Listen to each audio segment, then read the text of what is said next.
Look at him. Just dickered. Just dickered, boys. Son of a bitch. Yo, yo.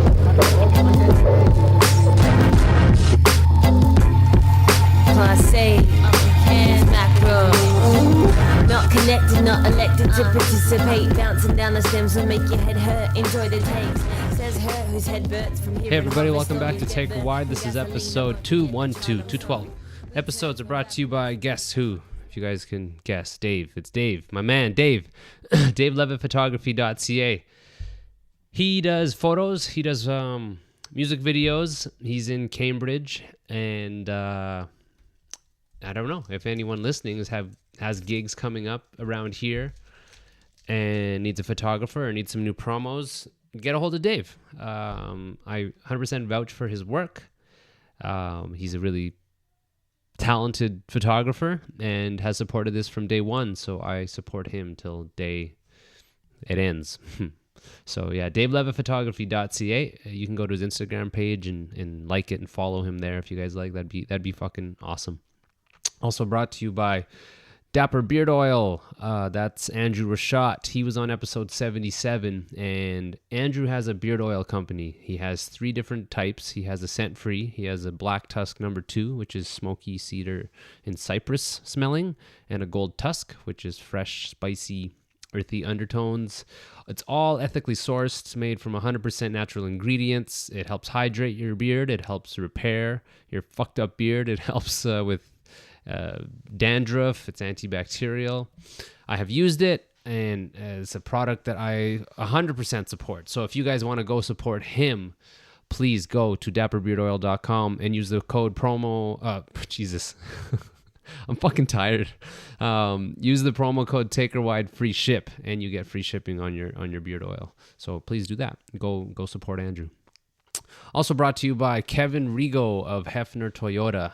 That's based in Kitchener, and I don't know what it's like to buy a new vehicle, but you know, I can at least relate it to when we got our place here. It's really intimidating, and we were just trusting the guy that we went through. I didn't know him, to not be sketchy, and just it's a lot of money on the line. So I think if you're thinking about buying a new vehicle or a used one of quality or a quality used car or a new one, it'd be nice to work with someone that, even if it's, let's just say outside of this intro, if say you had a friend who has a friend that they're like, yep, he's legit, that must be great. So this is a chance to kind of, I guess, use myself as the filter here through Kevin, to if you're interested in buying cars, go hit up Kevin. He's a hardworking guy, family man, and if I ever can make enough money to buy a fucking car, you better believe I'm going through him. So yeah, Kevin Rigo at Hefner Toyota. And lastly, this is the last one. This is a newer sponsor on. It's Ironclad Graphics. Ironclad Graphics is based in Kingston. They're a custom screen printing company. They do shirts and posters, stickers, baseball hats, toques, beer koozies or cozies that your band or your business might need. They ship coast to coast every day, and I've been going through these guys forever, and it's a really good price point. I don't know if that's the right way to use price point, or price break, but basically his shirts are still cheaper than I find some people around here, even with the shipping. Kingston is a bit out of the way for, I think, everybody, so he factors that in and still makes it affordable. And it's quality work. I've really never had a real huge problem with him, and it's always punctual, and he's doing something rad where if you go order your band shirts through him, by going to ironcladgraphics.com, I believe that's the site, and just mention just by the way, I heard of you through the Take a Ride podcast, you'll get $25 off your order. So save some money that way, and get some good shirts that aren't crazy expensive. That's it. Those are the sponsors. Thanks for keeping tuned in. I'm not going to go off on this, but anyways, this is 212 with Bonez. Bonez is a comedian. She was doing house shows out in St. Catharines. She plays in Pisser And I'm excited to talk to her. I saw her do some stand-up here in Cambridge, I think before Christmas. And it's an art form that's so fascinating to me. And I'm becoming more and more of a stand-up fan. So I feel it's akin to when I started music and started being in a band and being excited for other new bands. There's all this new comedy that I'm stumbling across, and I kind of get to see it through her from the ground up, because I know she's kind of been doing it for a couple of years now. So we're going to talk about that, talk about music, talk about all the stuff that we talk about here on this podcast. And yeah, let's get right into it. This is 212 with Bonez. Well, I'm glad that my being late worked out well for once. Yeah, it worked out really well. I was able to clean up all the Duke, but yeah. Thanks for having a chat, man. Shit. My pleasure. Thanks for asking me. Man, no, it's been. I did a little intro, and it's. I said, like, I'm becoming more and more of a fan of comedy, and it's cool to have a friend who's, not starting out, but in the early stages of it, and it's the whole process is fascinating, and I've been doing the music stuff for so long, so it's like a whole new thing to be excited about, which is, there's a lot of stuff we can talk about, but like, man, I'm a little bummed. You played Kitchener yesterday, right? No, 2 days ago? Yeah, I did, yeah. How did that At go? the Rhapsody. Was it cool? It was so cool. I had never been to that place before, and I want to live there. Have you been there? They have wine on tap. No. Ugh, that sounds terrible. It's in a big wooden barrel. Huh. And it's delicious, and it's so cheap, and it's amazing. Huh. So what was it like? Was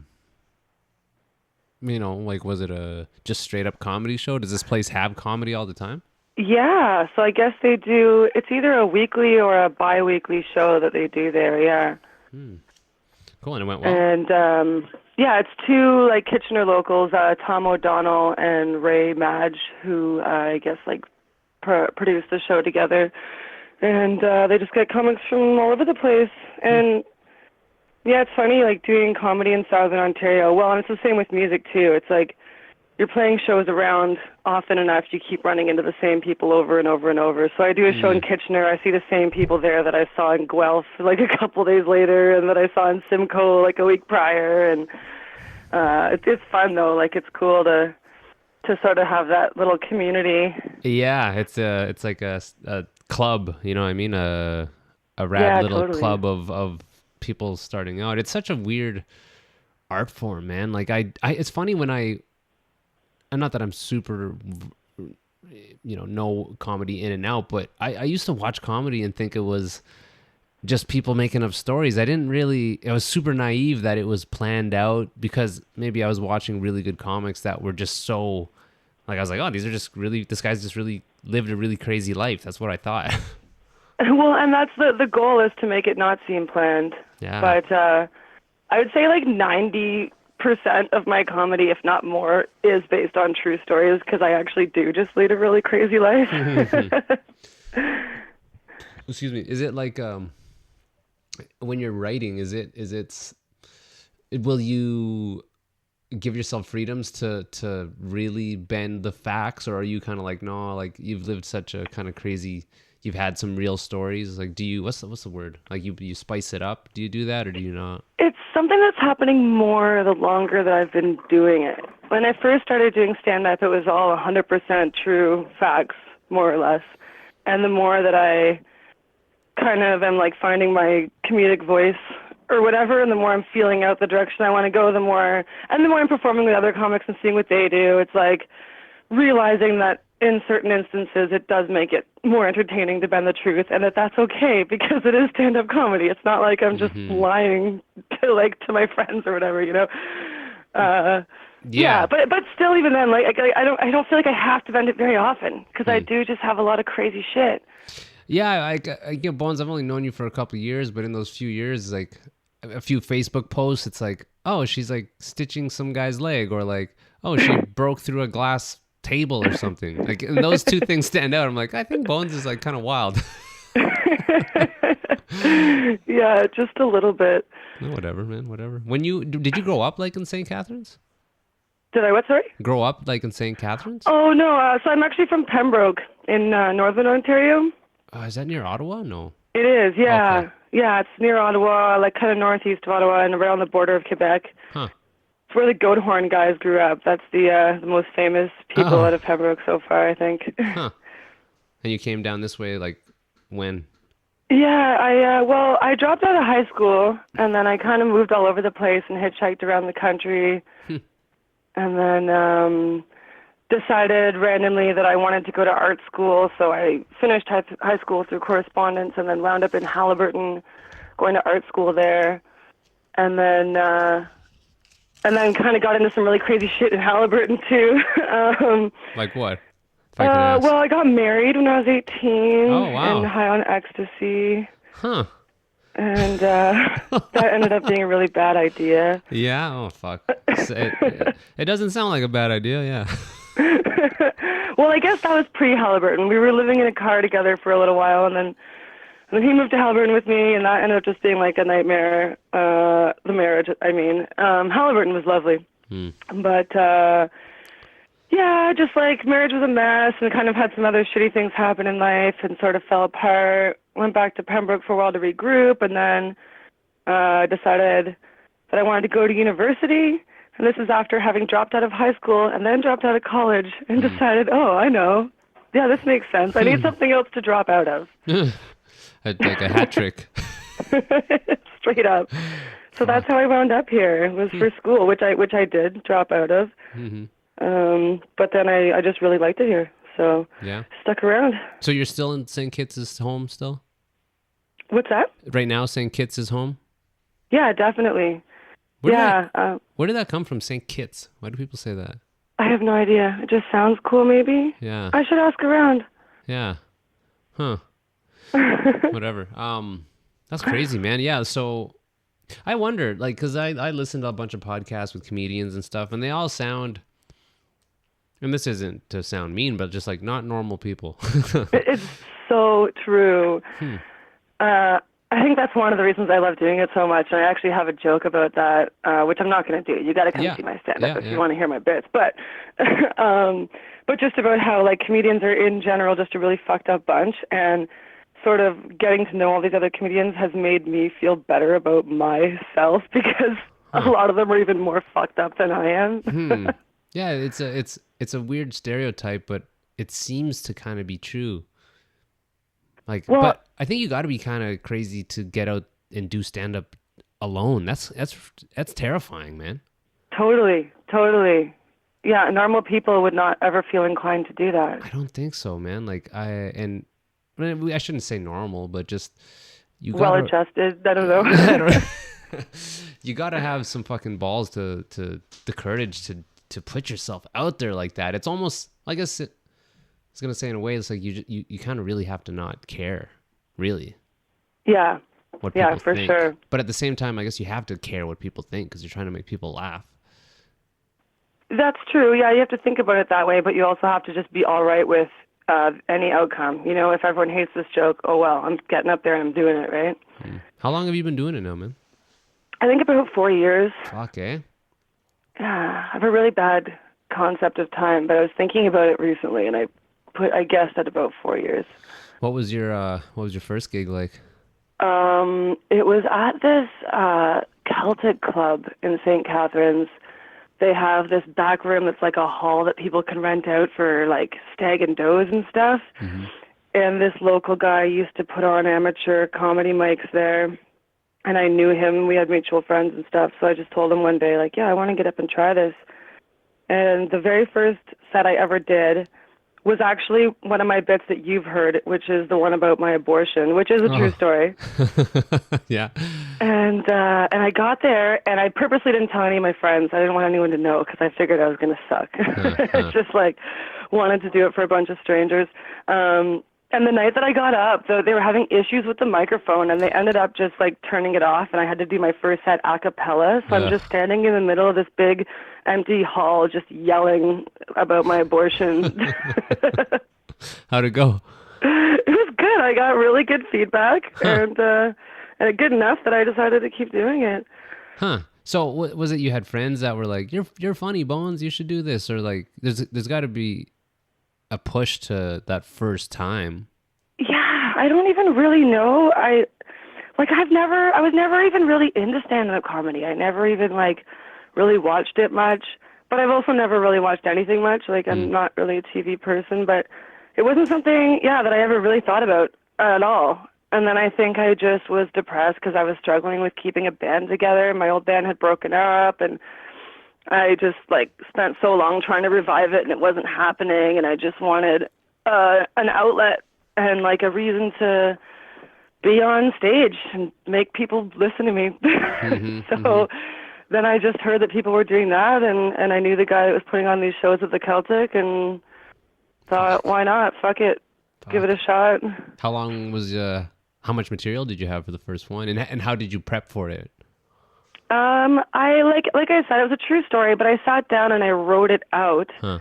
And then I looked it over. Like I sort of planned for a few weeks before my first show, and just kept going back to it and kept looking at it and thinking about ways to rearrange it and ways to word things differently. And, and it is a true story, but there's a couple little things that are embellished just to make it funnier. And I just kept kind of going back to it and looking at it and practicing it out loud, and then more or less memorized it. Like my sets are all more or less memorized. There's always a bit of improvisation because you got to kind of be in the moment a little bit to like keep it real and relatable. But I definitely have a good sense of like what I'm going to say and where the punchlines are going to fall, kind of thing. Wow. When you're like, because it's again, I'm fascinated by the idea of like, this is funny to me, I'm gonna write it down and then present it to people as a joke. Where do those ideas come from? Like basically when you're writing, is it late night, after some drinks, or is it like on paper or on your phone, or what? How do you write? A lot of my jokes are just stories that I've been telling my friends for years, if I'm telling someone a story and they think it's funny, I'm like, oh, maybe that could be a bit. And then once I realize that, I usually will write it out either by hand, pen and paper. I'm always carrying a book around with me. I don't have a cell phone. I'm pretty old school. But sometimes I will record it like on my desktop computer once I'm starting to sort of figure it out, or I guess it's different every time. Sometimes I'll just practice it out loud to myself, like even in front of the mirror sometimes, and just kind of get a feel for it. Yeah. Well, it's like there's literal practice aside from performing it that you can literally do. You ever do it in front of like friends first? Like, what do you think of this? Yes and no, like in the sense that, like I said, it's just stories that I'm telling people anyway. So I'm just like, oh, okay, this was this crazy time that I moved to Albert and got married, and like people are laughing. I'm like, oh, okay, I should write that down. But I don't really like perform it like the way I have it written. I find that's awkward without a big audience. The smaller the crowd, the more awkward it is to perform comedy or anything. I guess it's the same for music too, but and I find I'm more nervous performing to my friends than I am to strangers, even still, even after doing it for 4 years. Like, I don't know, there's something weird about it. Even when they're in the audience, I'm more nervous than if I'm just in another city and I don't know anyone. Huh. I don't know why. I guess because you can hear feedback from them. Yeah, I don't want to know. I don't want to know what you think. and you put some stuff online now. Like, it's so different because a band can put shit online and that's fine. People can listen to it over and over again. But a bit is kind of like here and gone. Like in posting those, do you feel like you burned those bits? Yes and no. That was how I felt when I first started doing comedy. I felt like I needed to have new material for every show, especially every show if I'd already been to that city or been to that room or whatever. It had to be different every fucking time. And then I realized the longer I've been doing it that no, all comedians practice the same bits over and over and over and over. And when you see like an hour-long special on HBO or Netflix or whatever, that comedian has been practicing those jokes for at least a year, but probably several years. Yeah. And that's how the jokes get better, is you just have to keep working them out. And and they change and they morph. And so I end up seeing a lot of the same comics over and over, like I said, you know. And I was just performing the other night in Kitchener with Mike Moses, who I've known for, he's been around since I first started doing stand-up. He's been doing it longer than me. He's out of Hamilton.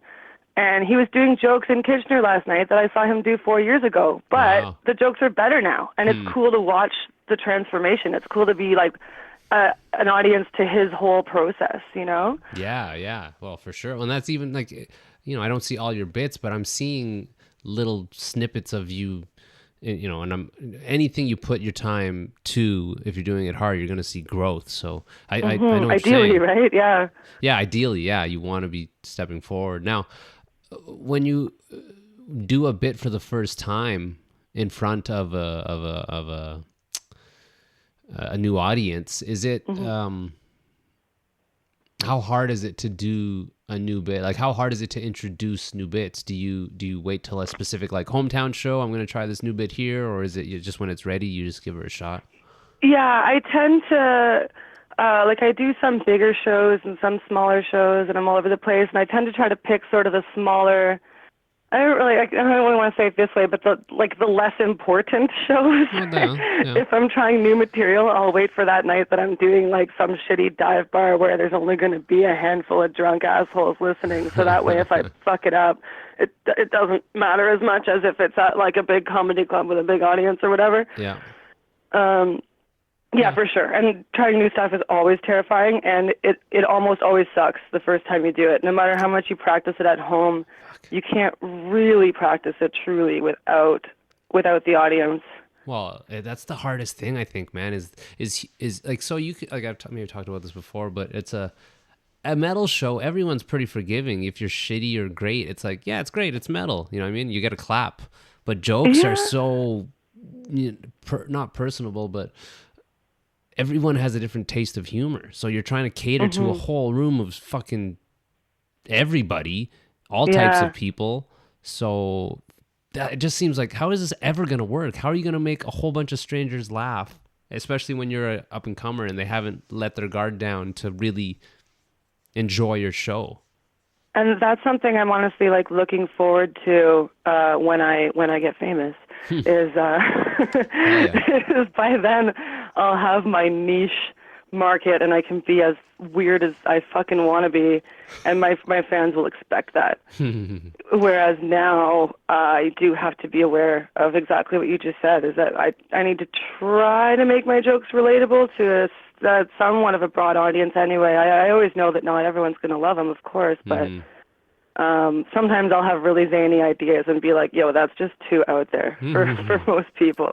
I was thinking about Cambridge, and Cambridge is a pretty square city. There's not really a lot of arts and shit happening here. And at that, bar you played, I was sitting there and I was watching and looking at the crowd. I'm like, these people, I don't even know if these people know they're at a comedy show. Like, it's...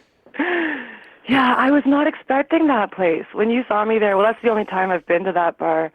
And I don't think I knew it was going to be, like, it was pretty square, pretty like fancy almost. Like, I perform in a lot of dive bars, and I guess I was just sort of expecting to wind up at another dive bar. And I got there, I was like, oh, these people are uppity. I wonder how they're going to feel about my abortion. Yeah, no, for real. It's like Cambridge isn't I don't know, that bar is a pretty good summation, I think, or summary of Cambridge. It's just like, I don't know, factory workers who like the Leafs and wear camo a lot or something. I don't know. So you and Mark are the weirdos of Cambridge. Yeah, if we put ourselves out there more. It's kind of funny because we just got a piece in the local paper, which was weird because it's like, no one's going to come to the show. And even if people listen to this music, they'd be like, this is fucking terrible. Like, Cambridge, it's kind of not odd that we're from Cambridge, but yeah, like, in a way, me and Mark are kind of oddballs here for sure. But that's fun too. Sometimes it's nice to stand out. It's fun to freak people out. So that gig in Cambridge wasn't a tip, because I don't go to enough comedy shows. Like, I've gone to that Comedy Corner in Toronto. Have you known Yeah. that? And it was, a comedy club, so everyone was there for comedy. Are you Yeah. doing more comedy clubs, or are you doing more like of that Cambridge type gig where it's like they're having a comedy night? Yeah, I do comedy clubs, but not as often as just random bars, cafes. Vape lounges are huge Vape for comedy lounges. shows these days. Why is that? The comedy clubs, like, there's not as many of them, and they are harder to get into. So, and like I said, those are kind of the ones where I'm practicing my jokes at the bars, and then once I get a joke really refined, then I'll save that for my comedy club gig, because those are the ones where you really want to wow the promoters and really make sure you're doing a good job, right? Yeah. How does it work? How does it work with, let's say, because I could assume like that Cambridge gig or these kind of oddball shows, it's just like they're having a comedy night. You have a friend who just hits you up like, hey, like I'm curious to the booking of both types of gigs. Like, how do you get booked for these shows, the comedy club ones or the like smaller Kiwi Lounge and Cambridge ones?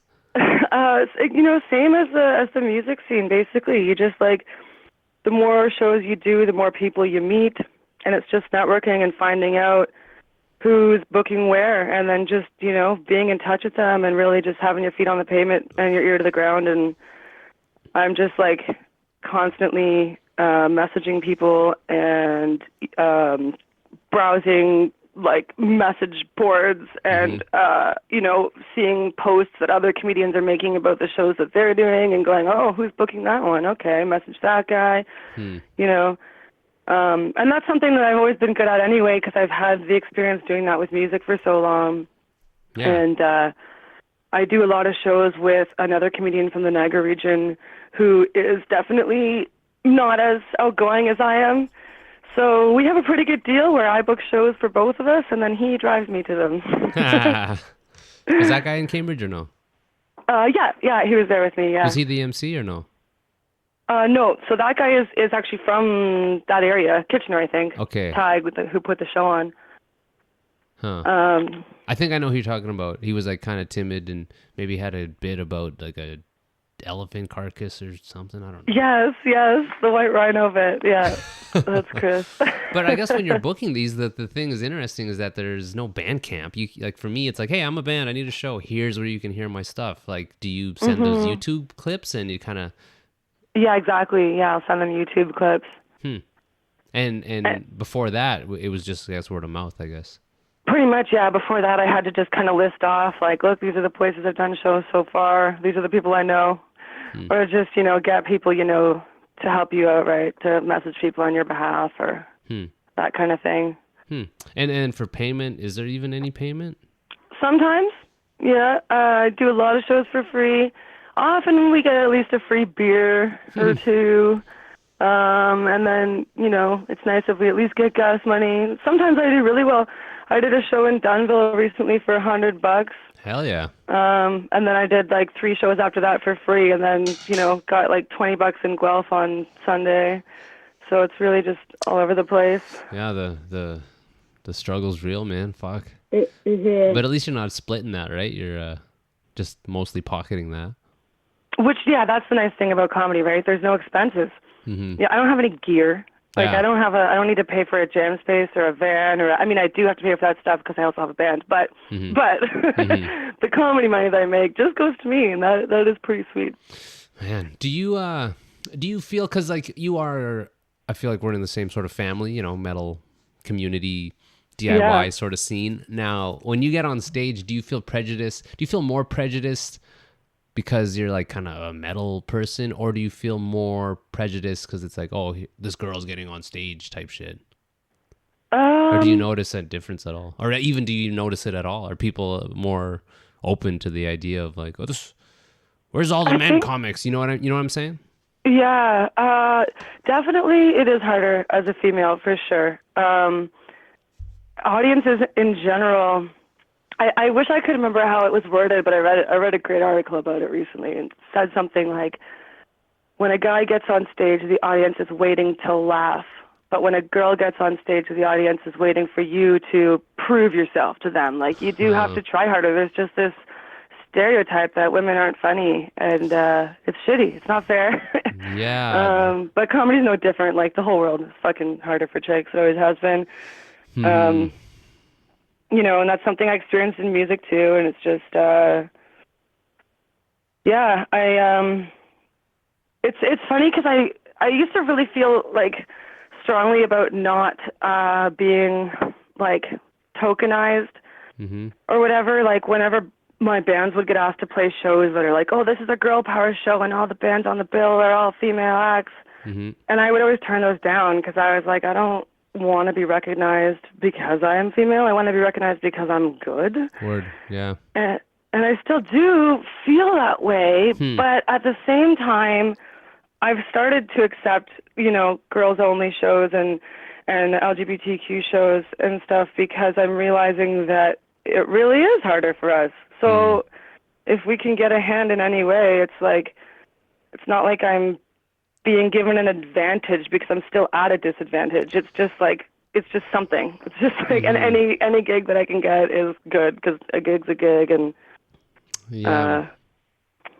it's an interesting topic because of I feel like most of my circle are good people, right? That don't care, that aren't really it's like, is the art good or is it not? And you know, supportive of the quality and just good people, right? So I forget that outside of our community, which I've been fortunate, and we've both been fortunate to be a part of for so long, that when I think about you doing stand-up in Cambridge and seeing the audience, or just knowing that it must be hard for women in comedy to get a leg up, it's really confusing because it's kind of like, man, are we still thinking that way? But I guess that's the case.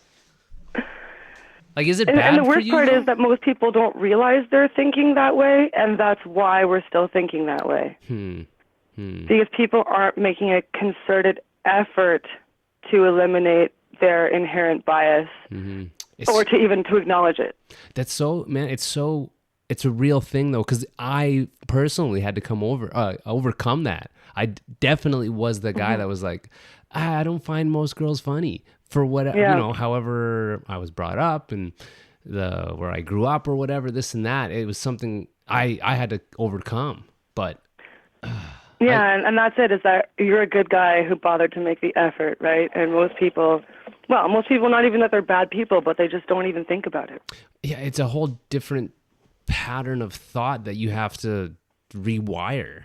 You know, it's not until I met some funny people and saw some really funny stand-up that just happened to be women that it crumbles really quickly. It's like, oh, it was really stupid to think that way because these are funny people. I'm laughing my ass off right now. Yeah. So even when you're performing, like, do you censor a bit? Because let's say it's a whole audience of mostly men. Do you change your act, like, and not talk about certain personal female things? Because it's like, well, they're not going to relate to this. Or are you like, no, this is funny and it'll be funny? I wouldn't say that I censor myself, but maybe I add certain things to the jokes that I think will be more relatable to men. If I have a joke that I'm very conscious is about, like, it's a joke about being female that I know women are going to relate to, I'll purposely add some extra little punchlines into it that, okay, men can relate to this part, so they're not just sitting there rolling their eyes the whole time. Yeah. Kind of thing. Yeah. But again, that goes back to just, in general, trying to be relatable to a broad audience. Like, that's not even just a gender thing. Like, that's like, I try to put something in there for everyone, or for most people. And there's no denying that. For me, I know that a lot more comedy about Spanish shit is funnier to me because I'm Spanish and I grew up, I'm a Latino, and I can be made fun of and it's funny, but I can relate to it really hard. Right. So you can be made fun of, like, are you okay with a white comic doing jokes that are making fun of Spanish people? I feel like if I personally, if I feel like the intent isn't malicious, then yes, it's fine. Right. And if I'm at a comedy show, I'm pretty game to whatever. It's like, I'm not taking this as the biblical truth. This is someone's idea of comedy. And it might be in poor taste, but it would seem crazy to be up there attacking people and you think it's funny. I think that would fall on its face in an audience pretty quickly. But I don't know. Yeah. Like I'm just speaking on my behalf. And it just, when I was thinking about like, you know, with the Spanish comedy or, you know, this and that, when you're doing your jokes and there are men out there and, you know, they're not laughing, I can understand, because if it's not completely relatable, it's like I don't get that joke. Right. So I think that must be, I don't know how much of your act, I don't think actually much of your act is that, though. It's not so specific at all. There might be and like that's another bit. really big stereotype is like female comics just spend the whole time talking about their periods and their vagina. Like that's the huge stereotype, and honestly, it's so rare. I rarely hear female comics talking about those things. That's interesting. I read something today about a woman was writing and complaining about there not being like good female comedians because all they talk about is period sex and their boyfriends, and it's like, wow, that's an interesting article because it's. But that's not even true. And it's so funny how these stereotypes, like we've all been raised with these gender prejudices, and even women are believe the lies they hear about themselves and about other women. Yeah, it's crazy because it's like it would seem so counterintuitive to just talk about women, like women issues. Right? It's like, wouldn't you, unless that's your niche and that's what you're trying, but it's like, I would want to get my art to as many people as I could, kind of, and not limit myself. Like I already do that with metal, but we're not, you know, any specific type of metal or anything. It's like, we're just a metal band. And like you, like I'm a comedian, like I'm not. Yeah. So yeah, it seemed like a really kind of, after reading it was like, that's a weird article because it was written as like, this is truth. There are not enough. It's like, there's a lot of funny. There's so many good female comedians that don't talk about that at all. And I hardly ever hear that. Go ahead. Yeah. If you can write a joke about that and make it good, then that's fine too. Have you a lot of male comedians spend the majority of their set talking about sex and their dick, and that's fine. And as soon as a chick mentions sex or their vagina, it's like, oh God, eye roll. What another female comic.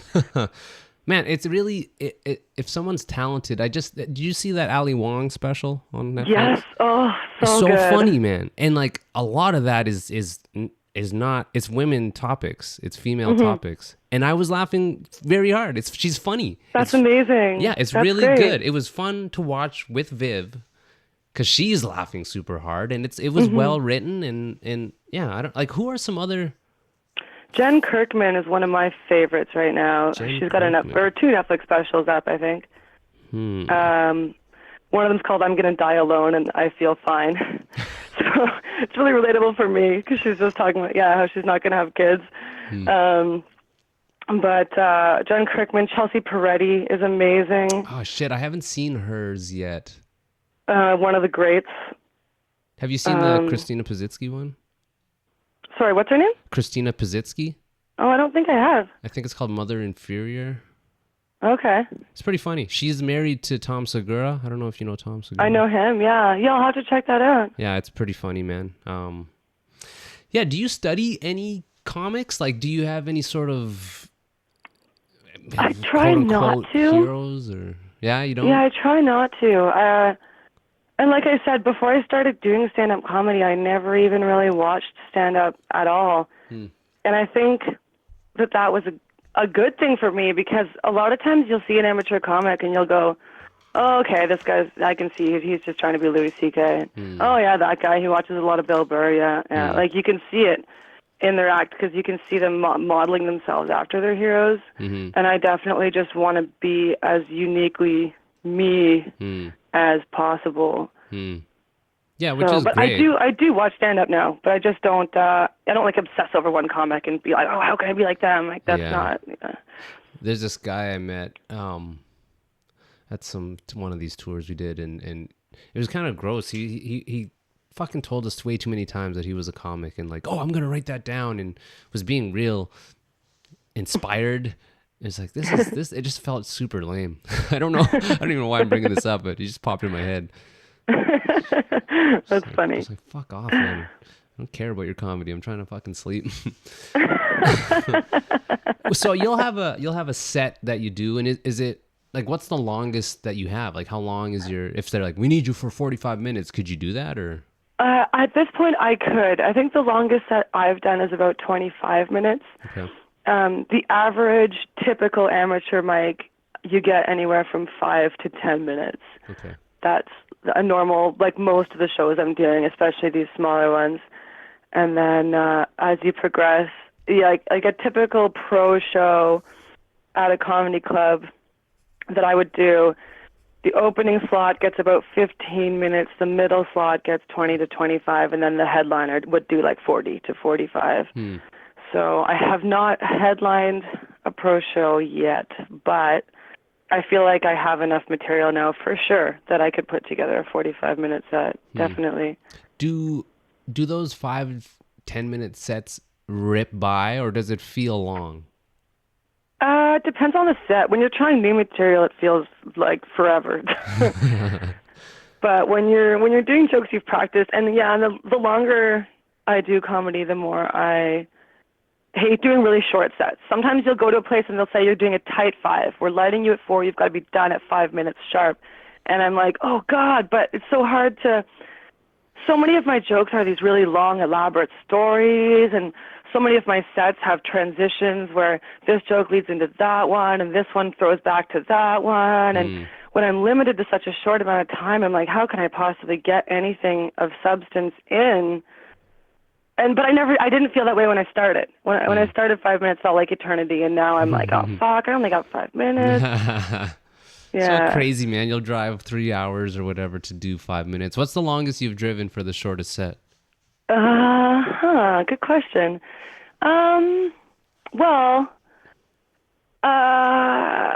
Probably London, I guess, from here, just to do like a one-off set, because I've done comedy all across Canada at this point. Out as far as Alberta in that direction, and then out as far as Halifax the other way. Really? I didn't know that. Yeah, but that wasn't so much like a comedy tour. It was more like, oh, I'm going out east anyway, so I'm going to book a bunch of shows along the way because I might as well, kind of thing. So that's not the same, because it's not like I drove all that distance just for that, just for those shows. But drove to Halifax for 5 minutes. Yeah, but London for sure. We've driven up to London and did 5 minutes. Fuck, man. Which is a decent trek from here. Yeah, and probably didn't get paid. No. So actually, we had to pay that show.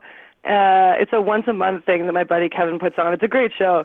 But every comic puts a toonie into the hat, and then there's judges, and whoever wins gets all the toonies and also gets a spot on a pro show. Oh, wow.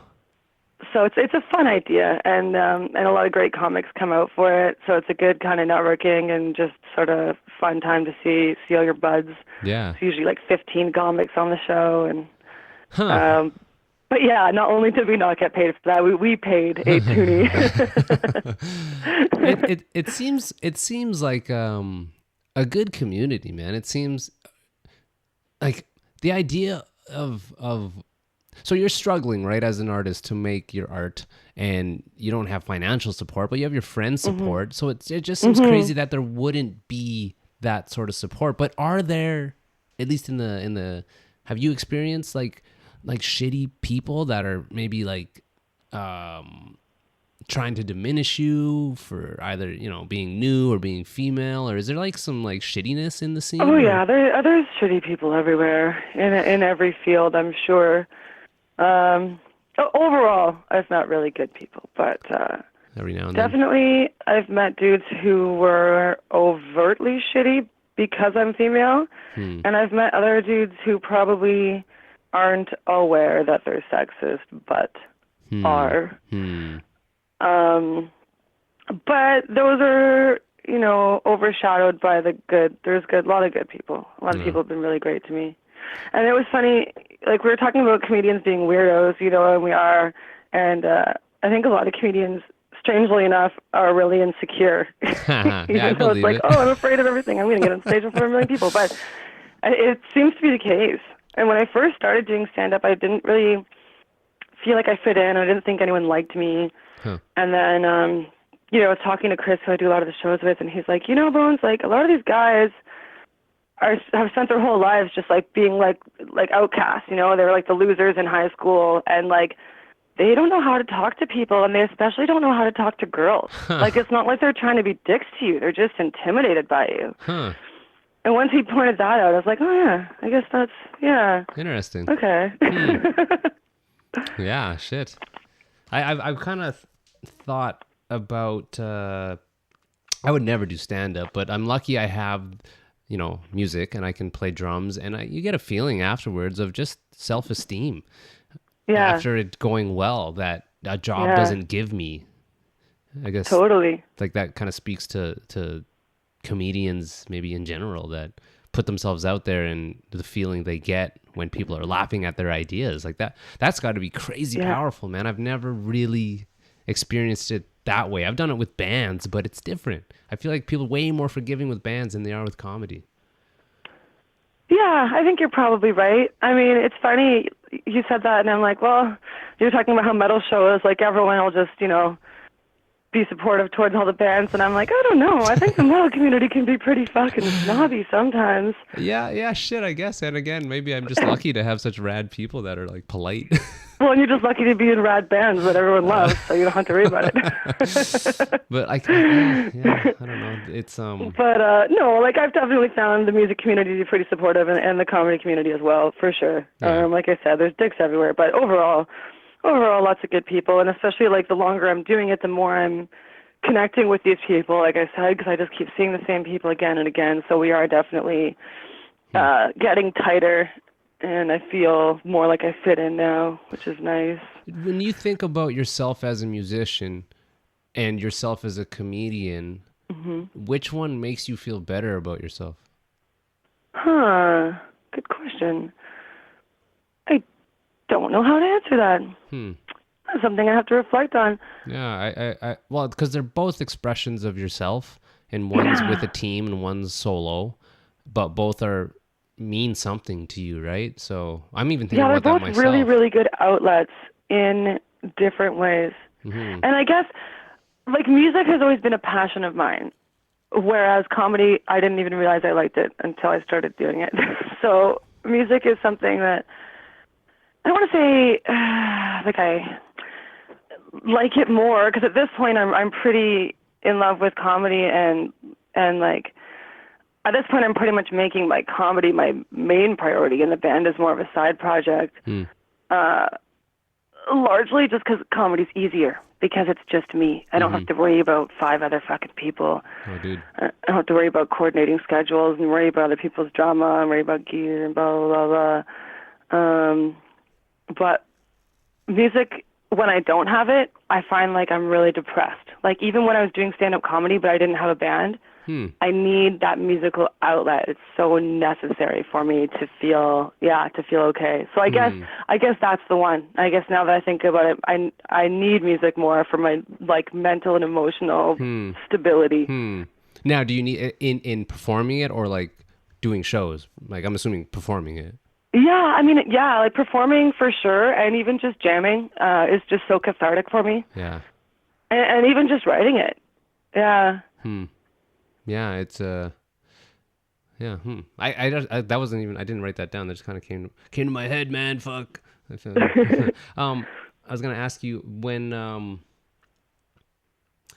do you have like a game plan with this, or is it just I'm doing it kind of thing? And I don't even know how you would even really have a game plan, unless it's like I'm gonna do this many shows and then hit a manager or something. I don't know. Yeah, I guess just do it as much as possible. Like get as many gigs as I can, and just keep getting better at it, and keep getting my name out there more and more. Keep doing bigger and better shows. Just keep at that's it, basically it. And then that's the short-term plan. Is there and then see what happens then. Are there any bucket list things that you've knocked off your list, and are there more that you still want to do, like open up for X person, or like do you have anything like that? Yeah, like I've definitely shared the stage with some pretty amazing comedians. Like I got to perform with Deanne Smith, who is probably one of the best comics in Canada right now, as far as I'm concerned. And she even acknowledged me in her set. Oh, wow. Because obviously she was headlining and I went up before her. She got up and made fun of my set a little bit and then made fun of me and said, oh, she said, Bonez is punk as fuck. She said, she's got a mullet, doesn't even address it. But yeah, that felt really good. That was really cool. Yeah, and even just like I have done some longer sets, bigger crowds, and done a couple sold-out shows that just felt really amazing. And I got to St. Catharines has this big art and music festival every year called In the Soil. Oh, I saw that you're doing that. And yeah, and last year I was the only comedian on the whole festival. It's like a 3-day long thing with like hundreds of artists, and there's like visual art, and there's theater, and there's music. And I was the only stand-up comedian. I was like co-headlining the entire festival. I was one of the last 2 acts of the whole shebang, and it was like packed house, like packed to capacity, and everyone was just super into it. I keep getting great feedback about that, even still a year later. Cool. So that felt amazing. And those are the kind of gigs that really reinforce that I want to keep doing this, you know? Hell yeah. Yeah, you need those. You need those little bumps of like seeing progression and seeing people into it. I hear you, man. That's a fuel. That's a real type of fuel because, you keep losing money. and that makes up for every fucking dive bar with 5 drunk assholes talking over your shitty new material. Yeah, Jesus, man. Yeah. Soul crushing. When have you bombed, and what is that like, and what did you do, if you have, about it?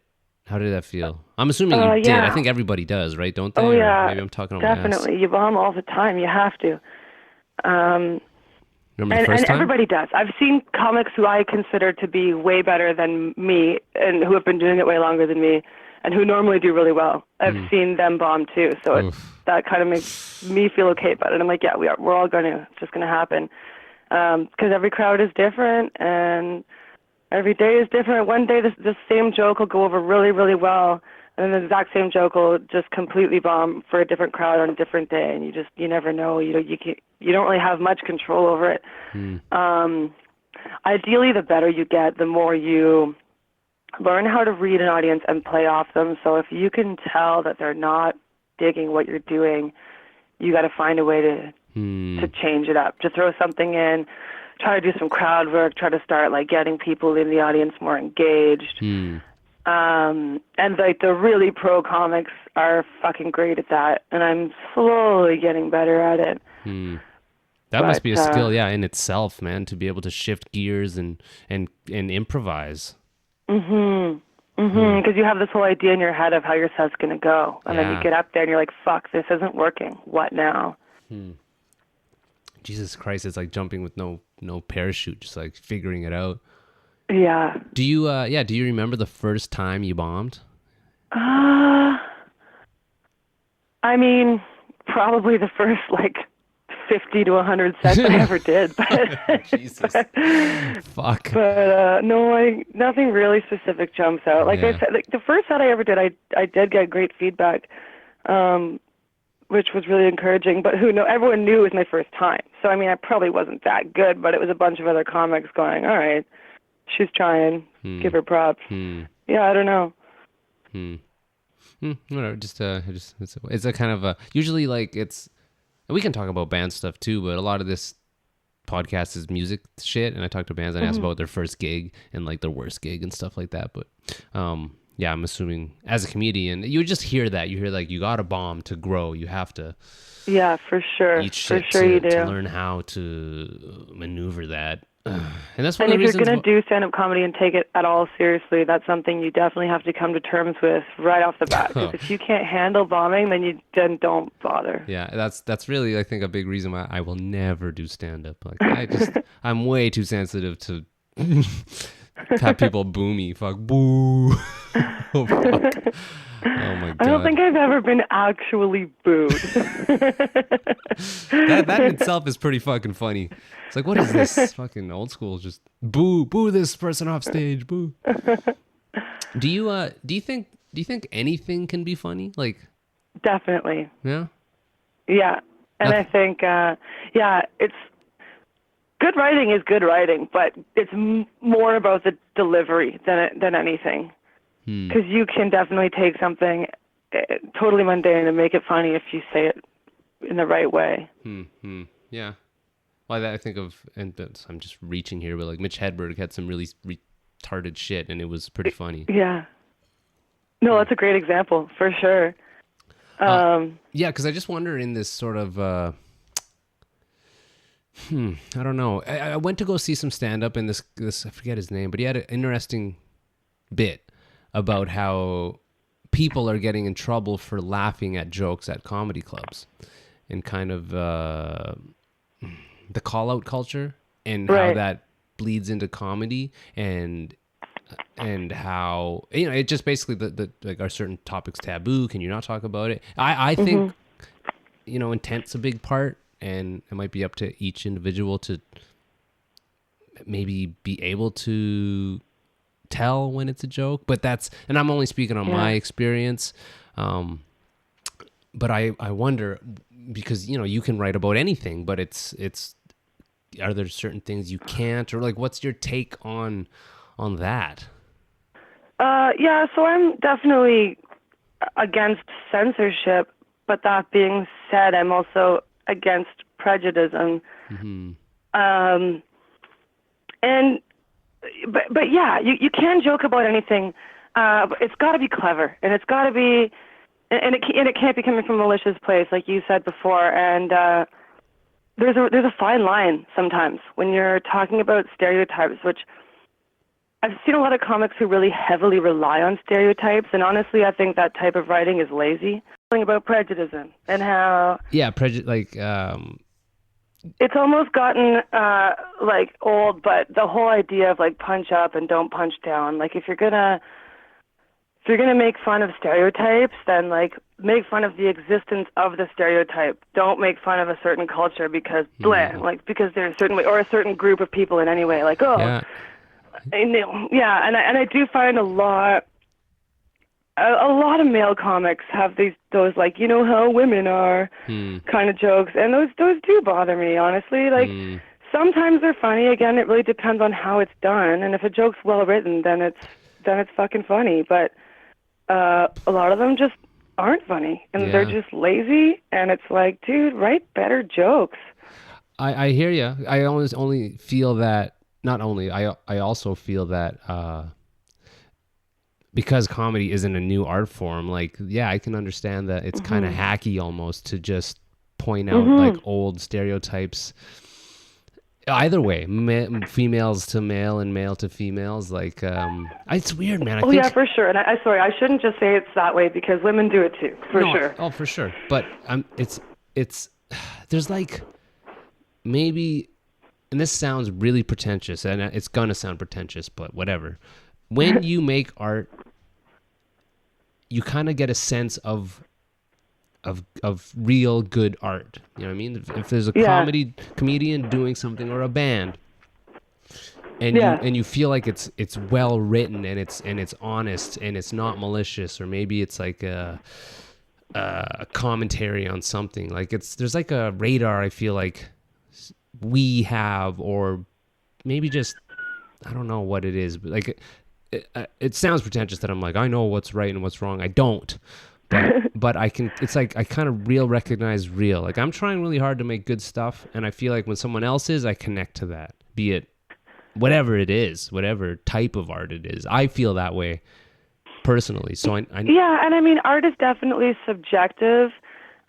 So you're right, I guess, that it sounds pretentious to say, I know it's good, I know it's not good, but at the same time, it's like if you're making the art, and if you're analyzing the art, and if you're making the effort to really think critically, then your opinion is more valid than some regular jack-off who isn't really thinking about it. Do you, with audiences, let's say an audience member gets upset at a comedy show, what is that? Is that, to me, that's kind of confusing. It's like you're at a comedy show, but at the same time, it's like if someone's doing something shitty, for sure, call it out. But it's a comedy show, so it's like, did you ever experience that in your 4 years? Like, I've definitely performed with comedians who have done jokes that I was personally offended by, but I didn't say anything. And I feel like I said, like joke writing that is actually prejudice in a way that's malicious. It is lazy writing, and it is the kind of thing that those comics aren't going to go very far because other comics and the types of people who book shows and who are going to help further your career, like they're not going to be impressed by your lazy joke writing either. So I just try not to let it get to me. And I can't just be complaining all the time. Yeah, well, because then I'm not going to get ahead, because then I'm just going to be that whiny feminist comic or whatever. I think it's a good point that low denominator, low hanging fruit type comedy might be easy, but I definitely, like, my bands aren't like typical bands. They're a little left of center, so I really think that resonates. It'll resonate longer and it means more because it's harder. Yeah, for sure. You know what I mean? I think to be a good comic and writing really clever, good stuff is way more, it's more difficult, and you might not see success, but there's like a truth in that. There's like, it's really admirable because it's kind of like, this is going to be really hard, but you're still doing it. It just shows like a real honesty and a love for the art form, whatever it is. Totally. And I think you're right. It's same with music. Like, people are going to remember your band, but I've heard like a million bands that sounded exactly the fucking same as each other, and I don't remember any of them, right? Definitely. It's about creating your own brand and standing out above the herd, for sure. Yeah. I just realized I should correct myself, or clarify anyway, when I'm saying that I have performed with male comics who did offend me. That's not the norm. Like, most of the guys that I perform with are really great dudes, and I just wanted to clarify that. Like, there's a lot of really, really good male comics out there, for sure. No, and I'm not an angry, whiny, man-hating feminist by any means. But no, that's very cool. And then I feel that I don't know what people think, but I just know a lot of good dudes and a lot of good females. I know a lot of good people. So when I hear these stories, it's like, oh, those are the oddballs out. Shitty women and shitty men and shitty people, which sucks, but whatever. It's realistic. Not everyone's gonna be fucking great. Yeah, no, whatever. That's it. Whatever. So, but man, we can fucking talk about music for a bit here too, because like you've done shows and been in Pisser. Like, how long has Pisser been around? Like on and off for I don't know. Few years. Is that your only thing that you're doing musically, or do you have another thing? That's it right now. Yeah. Okay. That, and you said that's kind of on hold. Well, we've been on hiatus for a while. I'm slowly bringing it back. At the moment, I just rebuilt it. It's a whole new lineup. I'm the only original member, but I'm keeping the fucking name because fuck you. That's why. I'm sick of spending so long building up a band and then having to start over from scratch. And I've got a Pisser EP recorded that I recorded partly with the old lineup and then partly just with fill-ins, and I'm going to release that soon under the Pisser name. So no one in the current lineup is on the EP, but they're all learning the songs and we're all writing new stuff collaboratively. Cool. And we are going to start playing shows again soon, and yeah, so things are still in the works. That's good. Well, it's good to hear because it's important to you. So, I'm glad you have that outlet. Fuck. Do a split with yourself. Do like a Bonez comedy 7-inch and then the other half. Oh my God, that would be so self-indulgent. I dream about that, man. I dream about getting rich, like winning lotto and pressing my bands, like starting a label and just, like rich, filthy rich to be like, yeah, I'll fund that. Fuck it. And just put out splits with your own band. Yeah, put out splits with Bonez and her singing on the other side. I think especially the comedy thing would be so self-indulgent.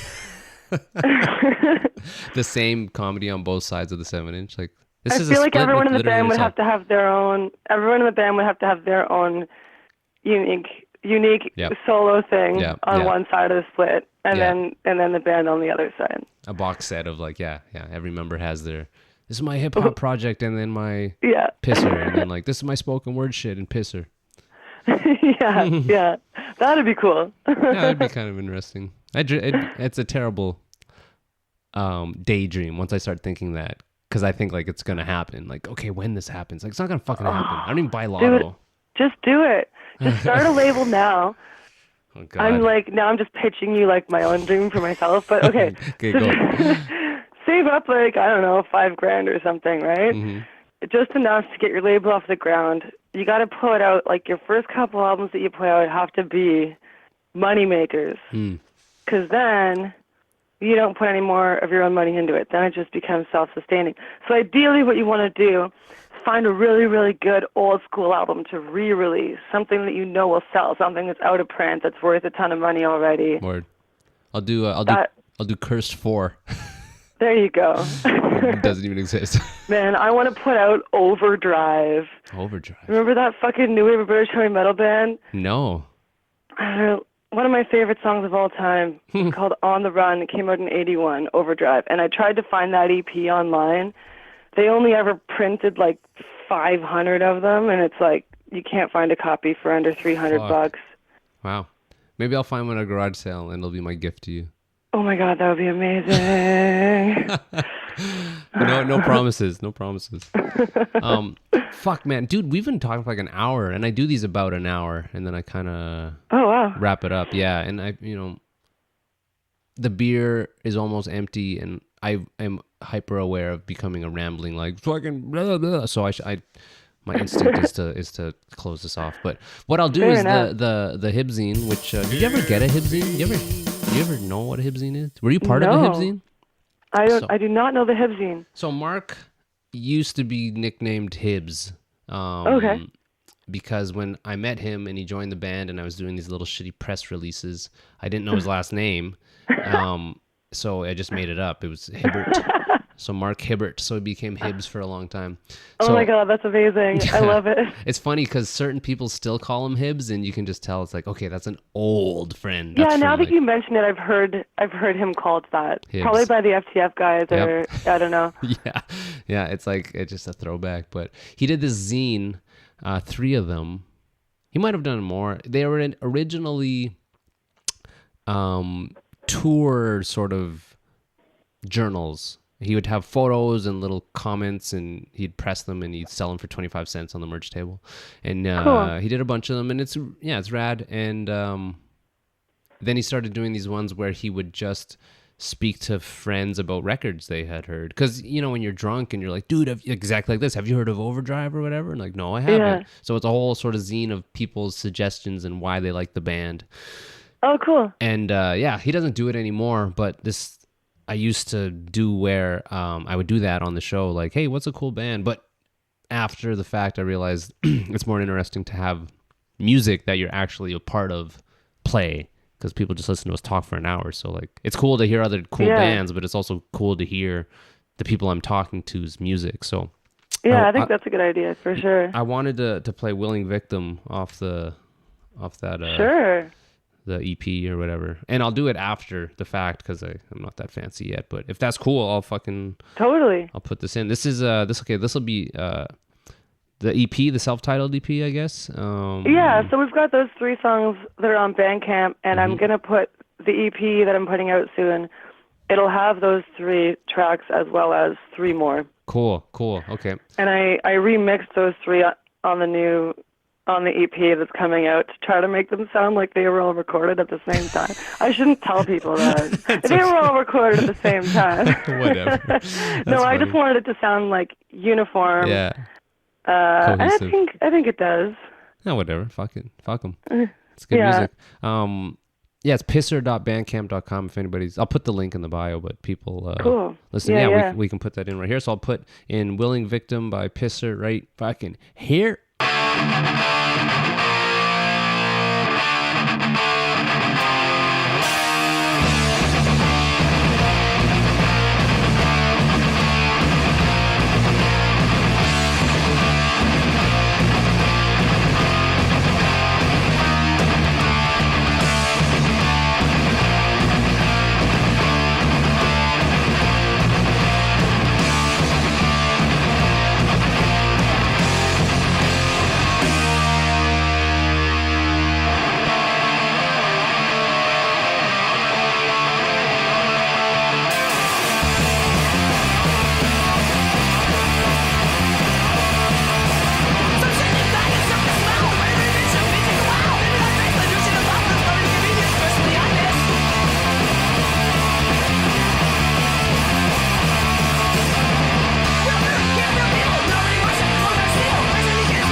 And that was that. And Awesome. yeah, man, Bonez, fuck, man. I've been honestly really looking forward to talk about comedy and well, I don't really need to talk about the band stuff. Like we could another time, anytime. Like you're free, we should do another one of these and just. I would love to. Yeah. I'm sorry it took me so long to get to it, but that was great. Man, don't even sweat it because it's everyone's busy, and as we're getting, it's just a sign that you're busy, which is great. If you're a busy person, so don't fucking sweat it, man. It's no big deal. Cool. Well, fuck, man. I really appreciate you asking me. Seriously. Thanks a lot. No problem, man. Yeah, if you just, well, I don't even know how to do this. Sometimes I'll close off the show with the people still on the line or whatever. Okay. I'll just close it off if you just stay on. But I guess, so how do people, like, what's coming up? This will air, I'll have to think, mid-March, end of March, but let's Okay, perfect. That'll give me time to finish my website. Tell them to go to bonespoley.com. Okay, cool. So that's BONEZ, Poley, Right. POLEY, right? You got it. .com for all of Bones' comedy stuff. Yeah. If you're Southern Ontario or whatever, or Halifax or Calgary, Yeah. check out Bones. Go like her page. Go support someone who's doing some rad shit. And I guess, pisser.bandcamp.com. Right. And don't hit her up for shows. Fuck off. All the shows. She's too busy. But yeah, okay, cool. Just stay on the line real quick. So this Take Her Wide, guys. 212 with Bones. All love to the sponsors, DaveLevittPhotography.ca, DapperBeardOil.com. Use promo code Take Her Wide free for the free shipping. Kevin Rigo of Hefner Toyota out in Kitchener, and Ironclad Graphics in Kingston. Mention the podcast and you'll get $25 off your order. And support all these people and support Bones and support yourselves. And I don't know, go to the Instagram page. I'm posting old episodes. Tell a friend about the show. I'm always trying to grow the show. So review it on iTunes. I don't know what else to fucking push, but just, yeah, things are popping off. I guess that's the kids say. And I'll keep these going as long as you guys keep interested. So yeah, this is Take Her Wide with Steve and Bones. And you guys be cool, be safe, have fun. Cheers.